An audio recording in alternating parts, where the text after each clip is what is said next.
இப்ப என்ன பிரச்சனைனா, முதல் பிரச்சனை சிவபெருமான்கிட்ட வந்தா உன் குடும்பம் ஆடி போயிரும்னு சில பேர் குரலை கிளப்பி விட்டான். சிவனை கும்பிடாத, தமிழர் தெய்வமே சிவன் தாயா. நம்முடைய 5000 தமிழன் தோன்றிய கால கலிபோர்னியாவில இருந்து, ஆப்பிரிக்காவில இருந்து, காபாவில இருந்து, மெக்கா மெதினாவில இருந்து எல்லாத்திலையும் அங்க என்ன இருக்குன்னா ஏதாவது ஒரு சிவலிங்க வடிவம் தான் இருக்குன்னு ஆராய்ச்சி பண்றான்.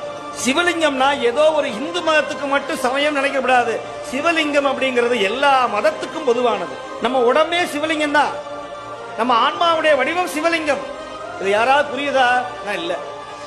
கருணை தெய்வம் சிவன். சிவனை தவிர ஒரு தெய்வம் எனக்கு தெரிஞ்சு உலகத்துல பெருசுன்னு சொன்னா அதை நான் ஏத்துக்கவே மாட்டேன். அவன் சோதிக்கிற கடவுள் இல்ல, சாதிக்கிற கடவுள். பக்கத்துல போனா கொஞ்சம் சோதனை பண்ணுவான், டெஸ்ட் பண்ணுவான், உங்களை புளிவான். அதுக்கப்புறம் புளிஞ்சு ஜூஸா கொடுத்து 2 ஐஸ் கட்டியை போட்டு 2 இஞ்சியை போட்டு எலுமிச்சம்பழம் புளிஞ்சு நல்ல தங்க டம்ளர்ல அப்படியே 102 டிகிரில வரும்போது இந்த ராஜான்னு அப்படியே கொடுப்பான், ஜில்லுன்னு கொடுப்பான். அப்படி சாப்பிடும் போது வாயில அப்படி அப்படின்னு வரும் பாருங்க, அந்த தான் அவன் நிற்பான். இதுதான் அவனுடைய வேலை.